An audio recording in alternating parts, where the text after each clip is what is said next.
Some upcoming events we have in our Civility series on Tuesday, November 28th. Grace Cho will talk about civility in the world of art. She has tremendous ideas about art and the commerce of art and how we can become more adept at being art buyers, purveyors, and critics, if you will.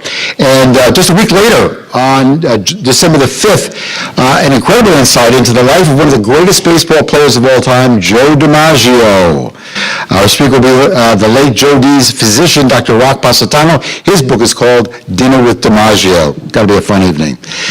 Now about tonight's outstanding speaker. Now, a lot of us say we want to do something to change the world. We want to make a difference in the world. Well, Jonathan Starr just didn't say it, just didn't think it, just didn't fantasize about it. He's doing it every single day. Jonathan was a hedge fund manager, and he decided that to make that difference, he closed down his fund and donated $500,000 of his own money to start an amazing school in Somaliland back in 2009. Now, when he moved to Somaliland, he found his students came from really abject poverty. Some were homeless. Very few of them, if any, spoke a word of English. What are the results? Well, today he has students, a couple of pretty decent universities, Harvard, Yale, MIT, Columbia, Brown. It's an amazing story. These kids who didn't speak English are at these incredible universities now. Jonathan strongly believes that schools' cultures will determine its success. At the Abarso School, failure is not an option. In addition, the school can serve as a model for all secondary schools throughout the world, maybe even here in Connecticut. He's the author of It Takes a School, and it chronicles his journey from being a hedge fund manager to headmaster at a school in Somaliland that no one thought, absolutely no one thought, could succeed, and in fact it did. His speech will focus on civility and an American boarding school in a Muslim country. It took years for the residents of Somaliland to embrace the Abarso School. Now they realize it's educating the future leaders of that country. You read about him in Nick Kristoff's column in the New York Times. You saw a segment devoted entirely to him in the school on 60 Minutes. And now, please welcome to see him and hear him in person, Jonathan Starr.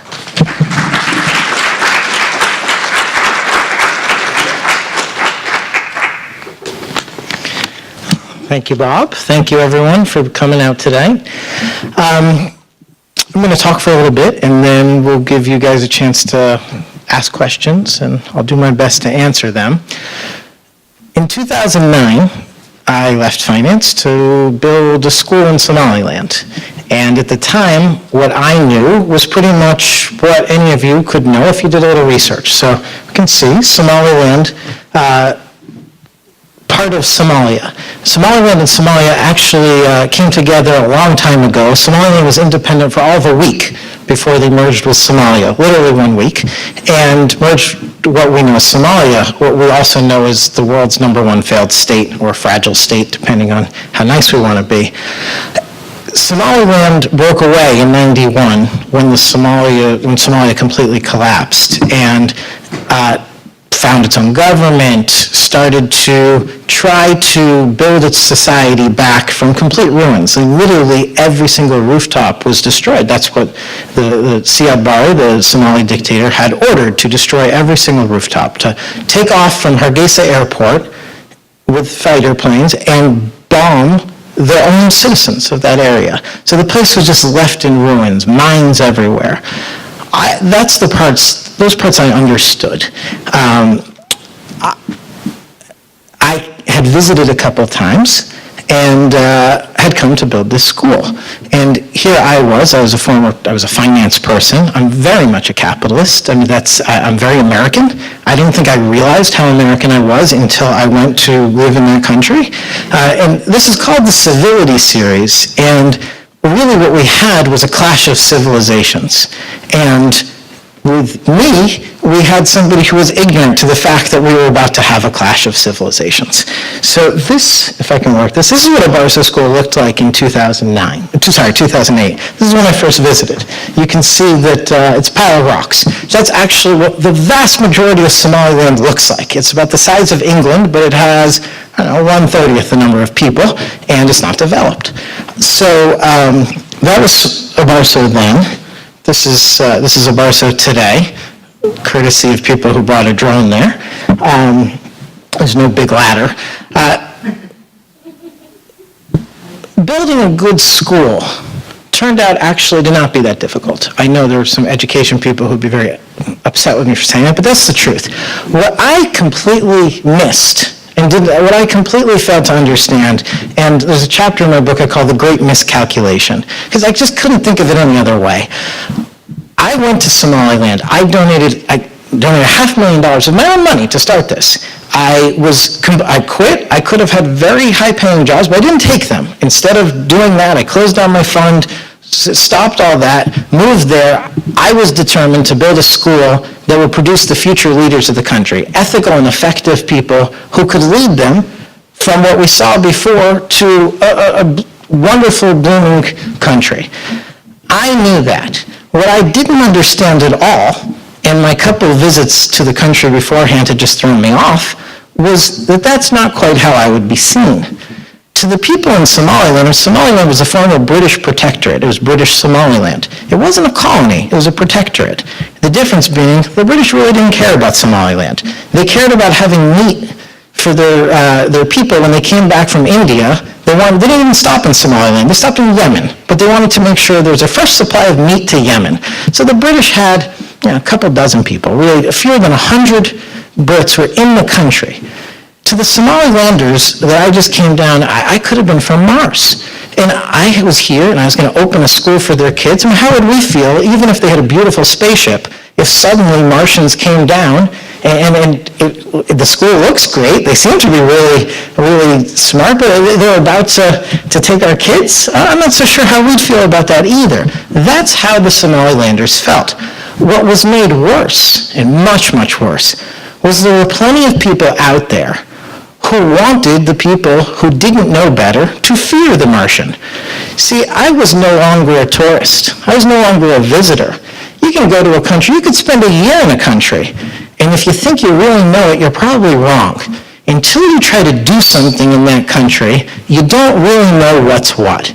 Well, when I went from someone who was talking about this, a very common theme, white people going to places like Somaliland and talking about doing something, very, very common. White people going to Somaliland actually staying and doing something, not so common. Now I became a threat. I was a threat to many people's way of life. I was a threat to a for-profit school system which had been thriving off of teaching kids. Thriving. People were making lots of money having students go to their private schools. Now, these are $20 a month schools, not quite what you see in Connecticut, but these people were making good money off this. I was a threat to them. I was a threat to the boys. I mean, we had boy students at our school who were very used to being on top versus the other gender. Well, that's not how we were doing things. And that was a threat to them. Their way of life was very much threatened. I was a threat, even something that sounds so nice. We would send kids, and I would go with them, to the local village school where the teachers were completely uneducated, and our students, after 6 months, were more educated than their teachers. So we would send kids there, and for free, teach classes to the kids in the village after school. You would think that is an unequivocally good thing, but not to the people who were the village teachers. To them, it was a threat. So what do the people do who feel threatened? Well, they go out and say, oh, they're missionaries. I grew up Jewish, I'm an atheist, and I built a mosque on campus, but I have been accused of being a Christian missionary more times than you'd believe. They would say, missionaries, they're sleeping with the girls. I'm sleeping with the female students. I'm gay. I was gay and I was sleeping with the female students. I'm not even sure how that was possible, but apparently both. They will attack in any way possible. It's really about, I was on their territory. Now, the first people to realize that this wasn't true, that actually were there for good reason, were the students. And I would say we countered this with two things. The first, where we could, we tried to adapt to the culture. Our teachers were Westerners, but nonetheless our teachers would cover, they would behave exactly as Somalis have come to behave, and I should say come to behave because it is now a very conservative Islamic country. That's not the country it was in the 60s and 70s. But the vacuum of the war was not filled by the West. The vacuum of the war was filled by the Saudis. And they're the ones who fund where all the kids go to school. They're the ones who build mosques all over the place. I swear if the Israelis did, they'd be Jewish. But that's not how it went. And people who themselves had their hair uncovered would give lectures to their daughters about how could you dare have your hair uncovered. Well, we weren't going to do that. We weren't going to give anybody a chance to attack us on that stuff. Our girls would say there's a double standard. You expect more of us than they're expected of us to behave in an Islamic way in Hargeisa, in the capital there. He'd say, that's right, there's a double standard. Absolutely correct. We are not being treated the same way as other people. What you could do in your old schools, if we do, we will be accused of being somehow bad. We're under a much tighter microscope than anybody else is. So we were always very careful to follow cultural norms the best we possibly could. And in many ways, I think we were actually a more Islamic school than any of the Islamic schools. The cheating in the country is rampant. If you ever look at Islamic teachings, cheating is completely forbidden in the country. We absolutely do not allow cheating. Charity is a very important part of Islam. We're an incredibly charitable school. We have lots of kids who come for free. Our students then go out, even the poorest of kids goes out and teaches people for free. We teach people at the orphanage. We teach people, and taking care of orphans is an incredibly important part of Islam. And it's mentioned again and again in the Quran. So in many ways, we're actually the most Islamically friendly of the schools. And we had to be, because otherwise people who didn't care, it wasn't about religion, it was about threatening the Martian, making sure that the Martians looked scary to the rest of the people. So that was one thing. The second thing we did is we performed. We knew we had to be great, and we needed to drive the kids to be great. And we had by the time I realized the threats we were under and how bad it was, I was already committed. You just couldn't turn your back on these kids. I was completely sold. And we had, and this is really, the book very much tracks a handful of students from our first class who were just particularly compelling and also signaled different things. And there was one girl who was running circles around the boys in my logic class. So I would teach logic. All the boys came into the school thinking they're smarter than every girl. And how I know that is they'd tell me that every boy is smarter than every girl. And of course I would have to rub that in their face and say, how come just keep solving all these things faster than you? It doesn't seem like you're smarter than her, does it? And we had this boy who came to us. We'd piece his history together slowly, but he had actually grown up nomadic. He was about 8 or 9 when he first saw a truck, and he thought it was an animal. He'd never seen technology in his life. We had a kid like that. We had another boy who in the very beginning, I told him, look, you got to just work your hardest. We're going to give you a full scholarship to school because that's what you need to come here, and you need to somehow become the best. And then I looked at his entrance exam scores and thought, wow, I set this kid up for failure. There's no possible way. Well, he got up at 4 a.m. every day to do his prayers. After his prayers, he studied until 7 a.m. classes started, and then went to bed around 11 p.m. every night. This kid just put absolutely everything into it. And so we had students like this, and they realized, and after they realized, their parents realized. And actually, in time, the villagers started to realize. Even though their own clansmen were telling them that these people are bad, these people are out there to get you, not because they believed it, but because they had their own incentives to try to discredit us. Even though that was happening, the villagers would look and say, but our kids are learning. They're taking 100 of our kids into their school every afternoon and giving them free classes. How can these people be bad? And when we talk about civility, this is what it's about, is actually showing people something better, showing people something different than what they've been told. So, in time, people were realizing. And in the beginning, really, this is what kept us alive. Because the attacks on us just got really brutal. It's just really, really brutal stuff, attempts to get us kicked out of the country. People who were high up, Somalis, who didn't want us there, would be threatened in many ways. People, at one point, a group of people came to the village and said, either I go home or they'll kill me. Things like that. But the parents really fought to keep the school to go for that second and third year. In the fourth year, I had gone and just visited college after college, and so I didn't actually get to school until about November of that year, and late November. When I landed got out of the airport, was getting on the bus to go back, and a guard came, a guy with an AK-47, with an immigration officer, and said, "You're being deported from the country." And I knew it was nonsense, not nonsense like they weren't trying to do it, but nonsense that this isn't what the people want, this isn't what's good for anybody. And I had to resist that, which ultimately we did overcome. By the time I got back, since that didn't work, the next step was to start a huge media campaign against us. And when I say a huge media campaign, I mean things like in the newspapers, on TV, they're committing sins against Islam, the government's doing nothing about it, what are you going to do? Basically a call for jihad against us. This was a dangerous, dangerous period of time. And the parents fought back, the students tried to defend the school, but this was an ugly time, and I can't tell you exactly where this was going to go or what would have happened if it had happened 1 year earlier. But then it happened. Our second plan was to make sure that we performed. And our students got the first scholarships that Somali kids got to America, we think since the mid-'80s was the last time it happened. So Nima gets into Oberlin, and then Najib gets into Georgetown, and these kids are getting in, and the society is just, their minds being blown. I mean, they've been hearing about this, the Martians are bad, these people, the Americans came for these bad things, and suddenly they're kids. And to a Somali, you just haven't had a lot to root for in the last 20 years, 30 years. And suddenly your kids, your cousins, Somalis are so connected. It's a way that really as Americans, it's almost impossible for us to understand the interconnection of Somalis. They can be proud. When I get into Oberlin, I think the best way I could describe it is like when you watch an American Olympian win the gold.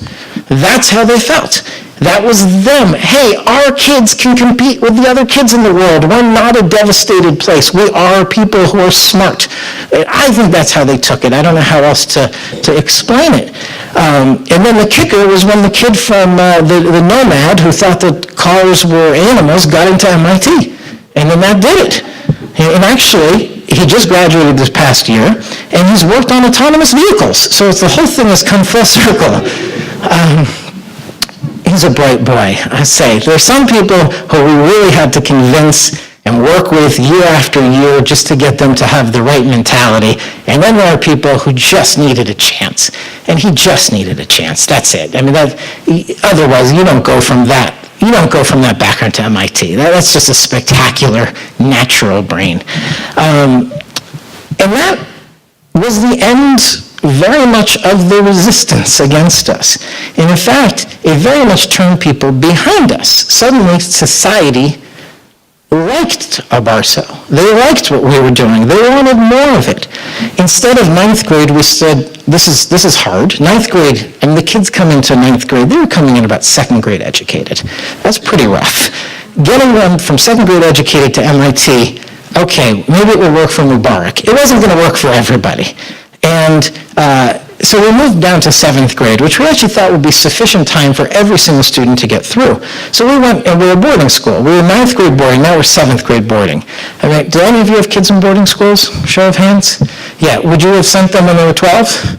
No, absolutely not. So the first year that we did our entrance exam, we had, it was for ninth grade, and we were doing it with the school that was then considered the best school in the country. Everybody wanted to go to that school.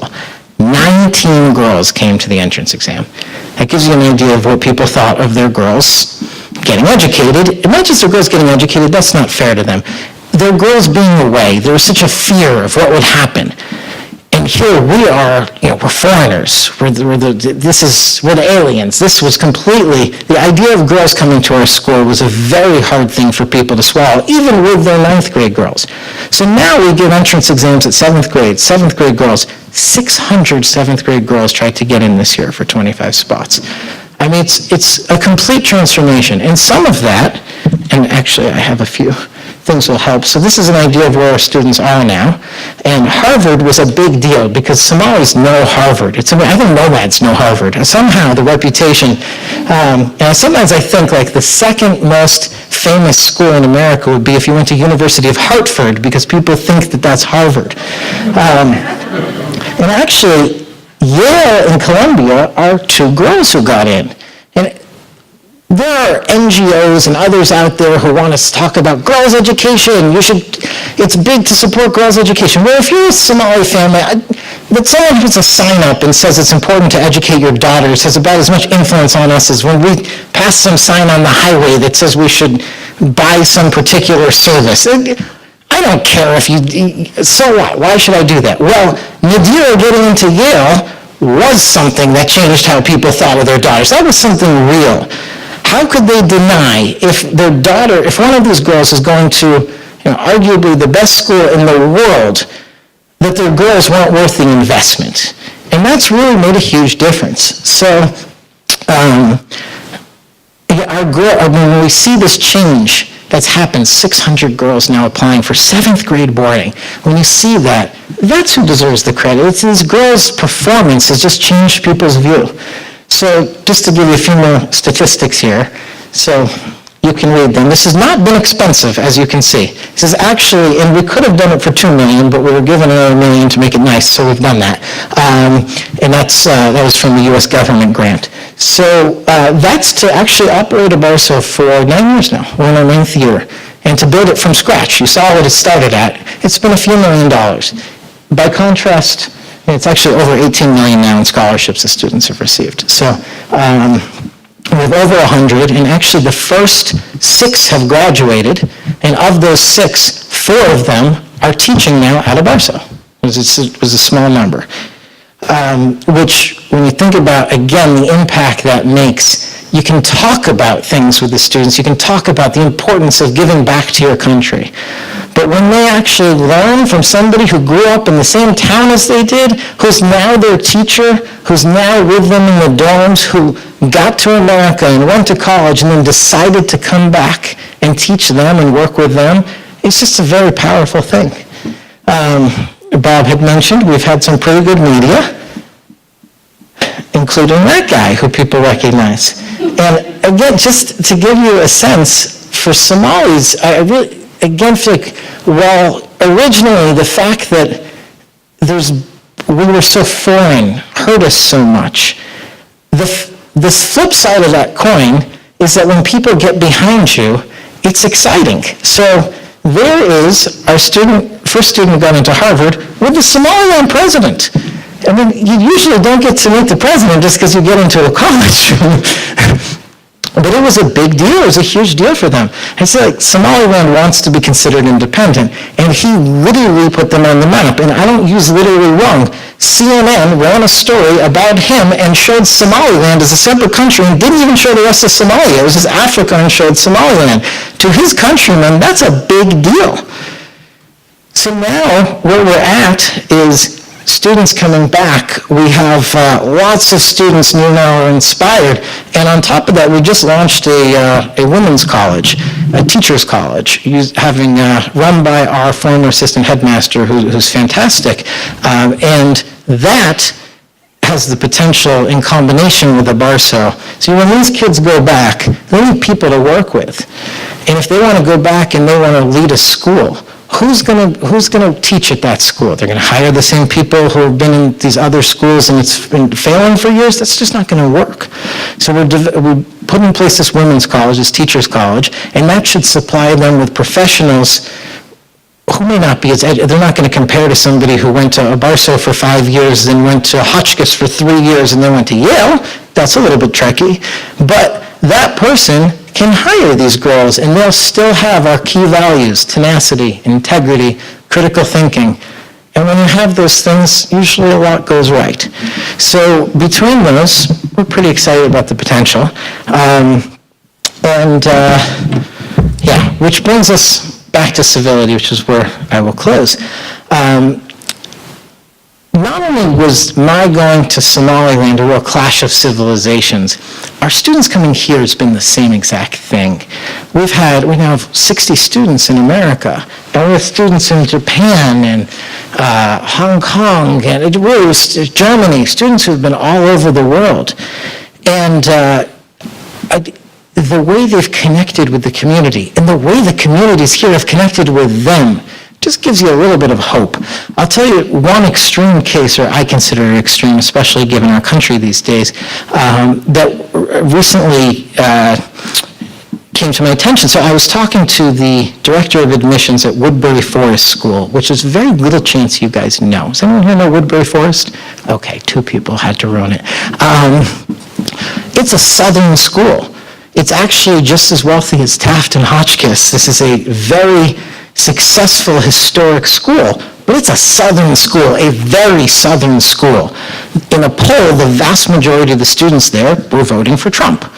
That's not the case of a Connecticut boarding school.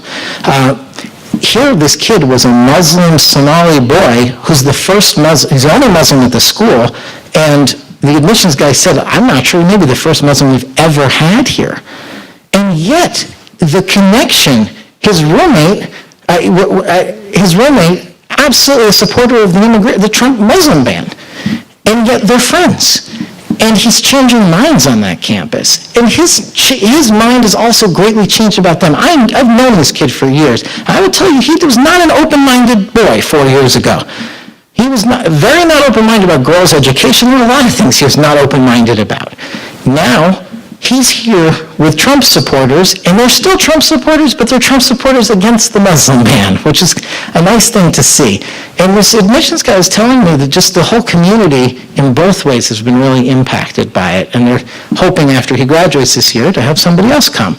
So you see things like that, and even in this area, I mean, what do our students do on breaks? I mean, thankfully we found people like Walter and others who take them in. Americans who are Christian, Jewish, Hindu, it doesn't matter. People here see some kid who's trying his best and they take him in. And they're also moved by the kids because they're good kids who are fully respectful despite the fact that I believe their madrasa teacher when they're 7 probably didn't say good things about the people who were their host families. But they've opened their mind about that also.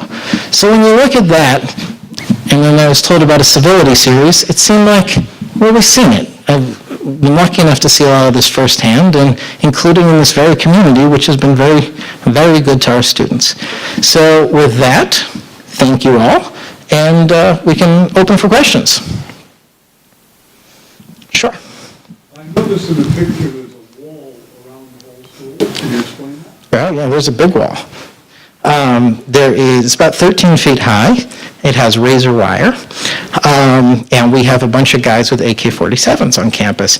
That's because it's generally not considered a safe place. We were the largest collection of Americans in the country when we moved there, and there certainly are people who don't like our presence. Now that number, the thing you realize is that that's not really what provides you safety.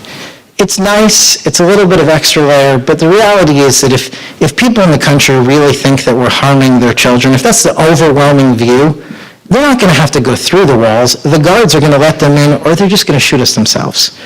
Your protection is being liked in the community and respected in the community. If you have that, you're generally going to be safe. I'll tell you one thing I don't worry about in the slightest. None of our teachers will be kidnapped. I mean, that may sound crazy, but you can't kidnap our teachers because you could not possibly get them to a place where there aren't Somalis who would do everything they could to save them and bring them back to us, if that makes sense. You could come in and try to shoot us, which we don't want either, but I just don't believe it. The local population is overwhelmingly in favor. The country, I don't think it's an exaggeration to say the country would be heartbroken if something happened to somebody who would come there to help them. are your teachers? Sorry, I didn't cover that. Predominantly Westerners. They are people who are willing to come for $250 a month.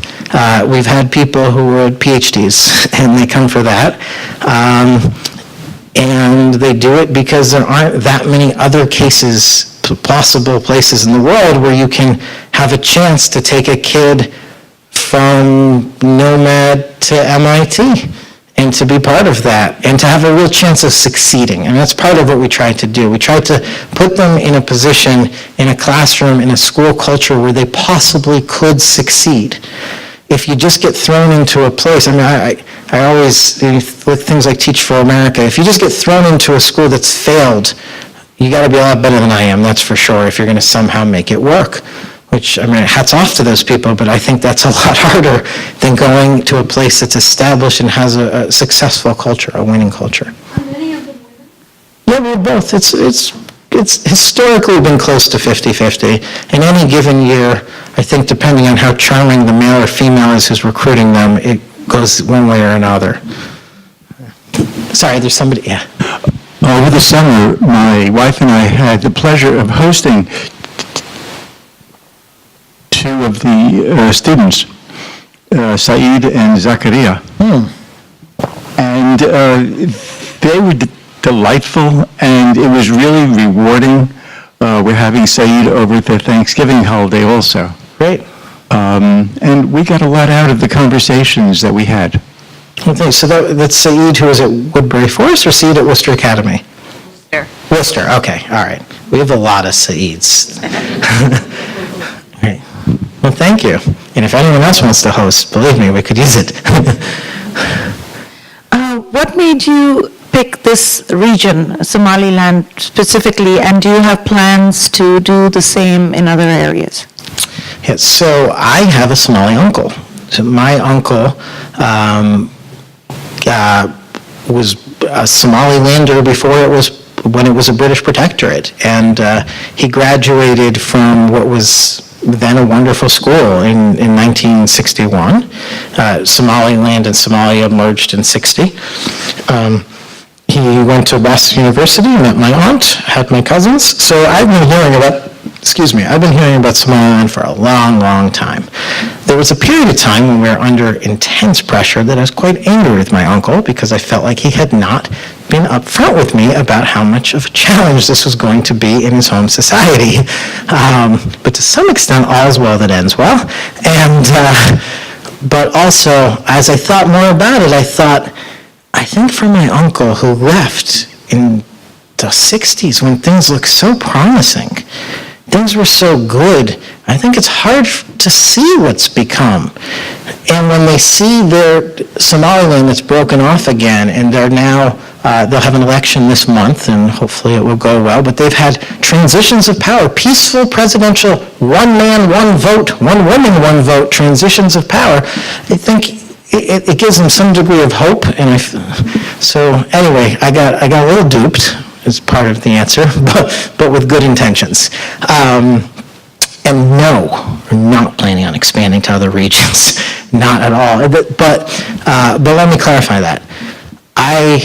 We have great ambitions, but our ambitions are to build on the strengths we have, one of which is our understanding of this society and the education system and our reputation there. If we were to go to Ghana, I mean, just starting from scratch, and a lot of the troubles in society, a lot of the clanism and stuff that's very hard to understand, I'm sure the Central African Republic has its own, but I have no understanding of those. I have no history working through it. I mean, I am pretty convinced that no matter what I read in any books going in, there was no way I was going to be ready to deal with what we ended up facing.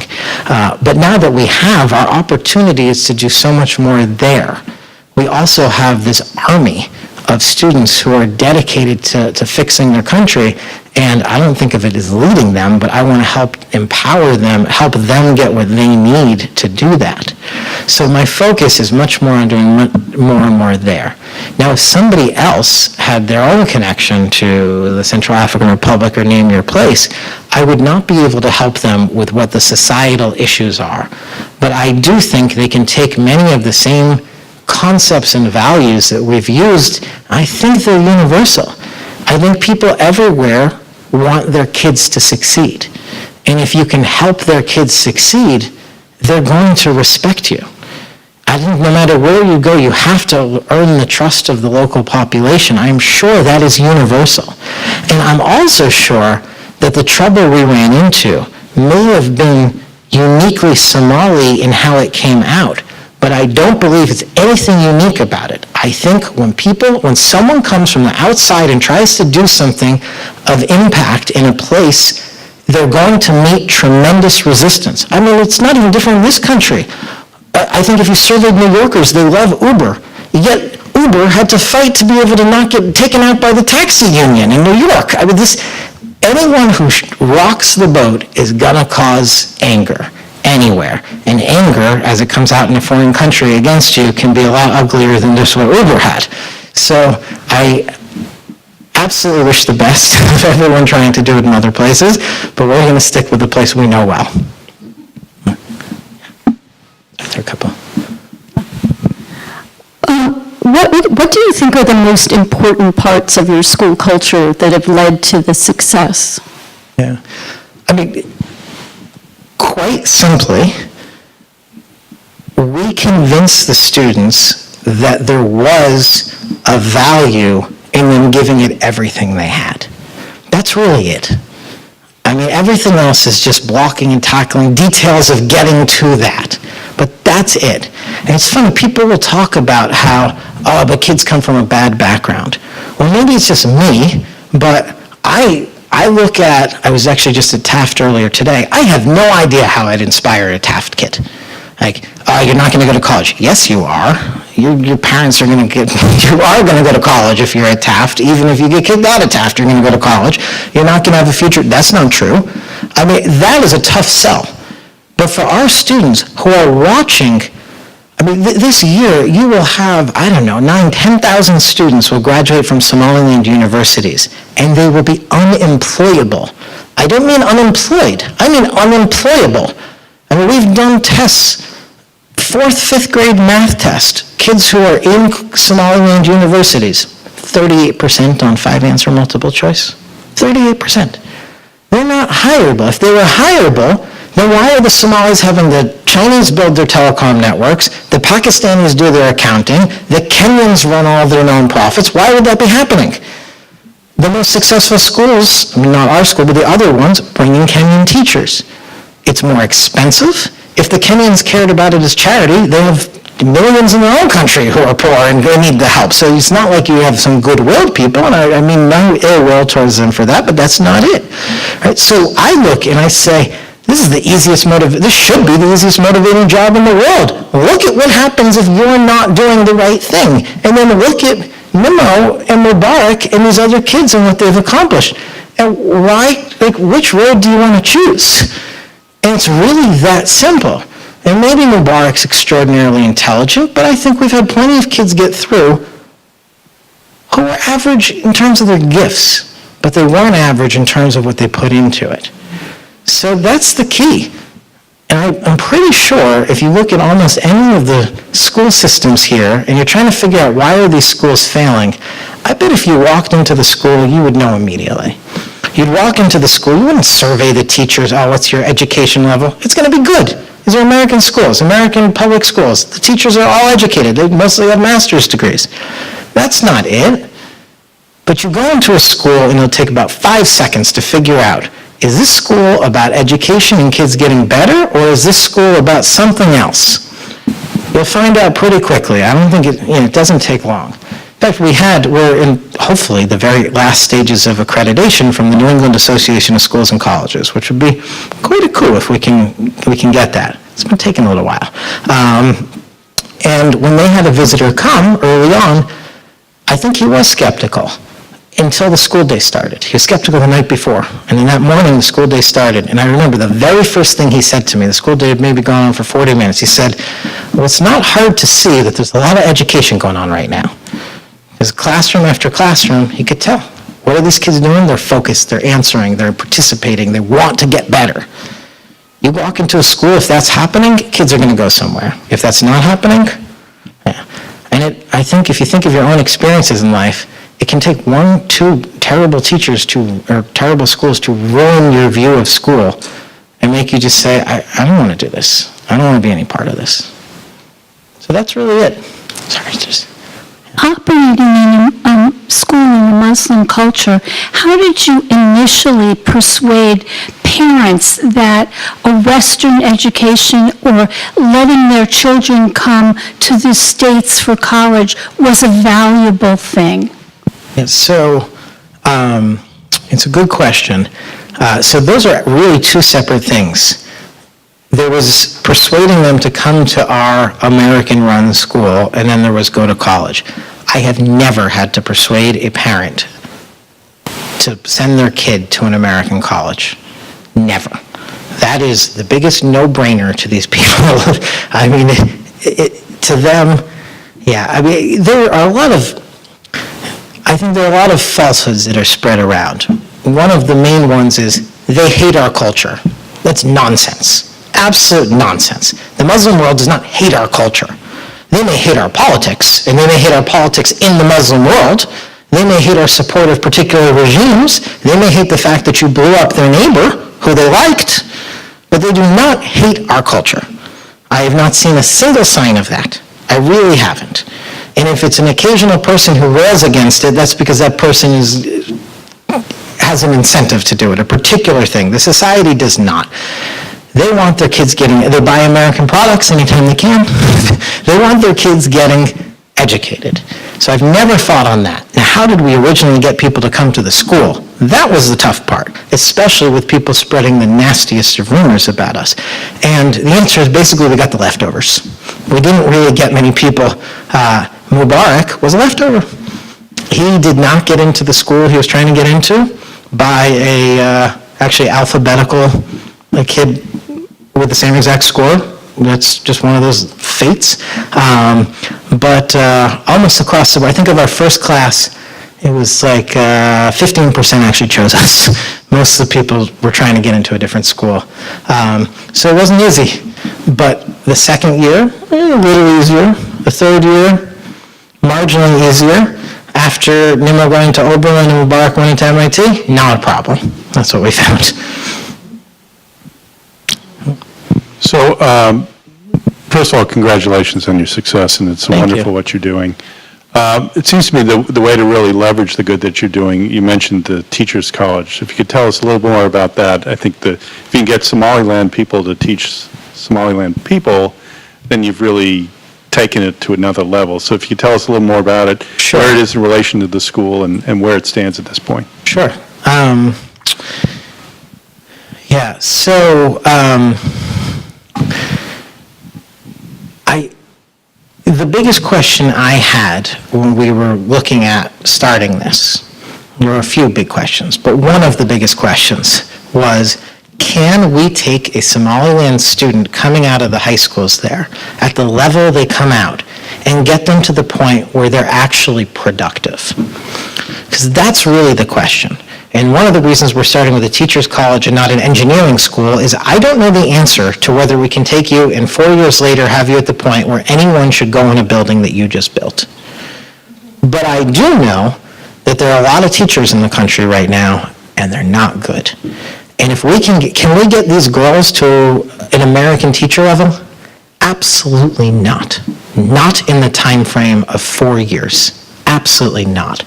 Can we get them to a 9th, 10th, 11th grade education level with the character and commitment to keep getting better year after year, where they're much better than the existing teachers from the minute they get in the classroom and are dedicated to becoming better themselves, and 5 years from now, or even 3 years after graduating, now they're actually close to the level of an American teacher? Definitely possible. So we looked at that and said, this is really something that makes sense. The society needs it now, and we can get you to the point where everyone should want to hire you. So that's why there. Now, we're going to want to add some additional professions over time, but that's the big question we're going to have to ask and answer with each one. Can we get you to the point where you will, where you're going to actually be productive, where you can actually be useful? Because I think there's almost nothing worse you can do to a kid than train them to the point where they're not hireable. And probably explains why so many of the boys, upon graduating from the local universities, and they can't get a job, eventually they take this incredibly dangerous, as the Somalis call it, tahrib, this incredibly dangerous route through Libya where they get kidnapped, from what I can tell, almost automatically. Somebody will take them, they'll have to send a lot of money there, and then eventually they hop on a boat that probably should hold 20 people and instead has 120, and if it doesn't drown, and if they don't drown, then they're illegal refugees. That's what's happening. The girls will get married off. I mean, I don't think I'm painting an unfairly negative view. That is what happens. But we don't want that to happen, and we certainly don't want that to happen to anyone who goes to one of our schools. So we're actually not only working on the teachers' college, we don't want them to then graduate from there and go to a school that ruins them, as I think there are probably some schools in Connecticut that would do the same. We don't want that. So we're simultaneously working on seeing if we can help build a chain of primary schools around the country that an Abarso student who goes back leads, and the girls from the teachers' college would be the faculty for. So that's what we're working on. And if Mubarak goes back and starts his tech company, which we're hoping happens in a few years, once he has his tech company, then you can start thinking, can we build out an IT track? Because now they have a place to go, someone who can keep them getting better afterwards. So this is how we're looking at it. So we're in our first year. The campus is being built. In the meantime, we have a very small group, just 25 girls, who are actually staying on the Abarso campus, and which is great because they're getting the culture, the school culture we want them to get. And Nimo, the girl from Oberlin, is actually part of the original faculty, which is also nice. Yeah, thanks, Jonathan. And as a Somali, I'm very proud of the work you have done there. And I think when we had dinner about a year and a half ago in Somaliland, and I met a lot of the board members who are Somalis and a lot of the Somali community, and certainly the view is very positive. I think they have great views of the school, and I think whatever was happening in the past, Yes. turn it over in that sense. And then my second point is I think in many projects, I worked in development for many years, and you go to a place, you really develop one good thing, it's really successful, it's good, but then after you leave or something happens, it still goes back to where it was. So one of the issues is, I think it's good that you are sending smart kids to colleges in these states and all of that. And I see the meeting with the president, how can we use your performance and the standards you set and the quality to really spread around the rest of the country? Because if you don't do that, it's that one thing. Right. One of the issues, how do you create a ripple effect of that across the, so in terms of I think the College of Education you have started is a good one, but in terms of how can you transform and how can you make sure that great experience you have in the school goes to other schools too, so Right. that the educational system gets better overall? And it's a good question, and I think the reality of Abarso, we take students from all over Somaliland. Not just that, I mean, we have kids from Mogadishu, and we have kids from Somalia also, a good number of them. We take kids from all over. To any school, what are we going to take, 2 of your kids each year? We were a threat. In some ways, we were a threat to a way of life for some people, but we are not really a bottom line threat to the schools at this point where they have to get better or die. But post the Teachers College, actually rolling people out, and once we can actually see Fatima and Nimo and these kids opening Saeed, these kids opening schools and hiring the girls from the Teachers College, it's going to start being to the point where if you're one of these other schools, your bottom line is threatened, and you better actually get good. And that's what we hope. I mean, the goal is improvement, not that we win. So I'll consider them getting better to be victory. Right? So I think that's really it. I'm expecting the first reaction of those schools to be what it was the first time, which is they're going to have to somehow do what the taxi drivers union tried to do to the Uber in New York.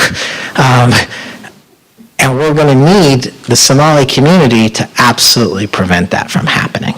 And once we reach a certain point, people will see, wow, I want to go to Muhammad's school. I want to go to Fatima's school. We need more of these schools. And then it'll be too late for such trouble. So I think that's one thing that we really need from the community, is for them to support the build-out, where I believe we are once again going to enter into the zone where we are a threat to people's way of life. It's a bad way of life. It's not a good one. Schools should be educating kids, but we're going to be threatening schools that do not educate kids. And I am a little worried about that, so. Please, let's thank John. Thank you all.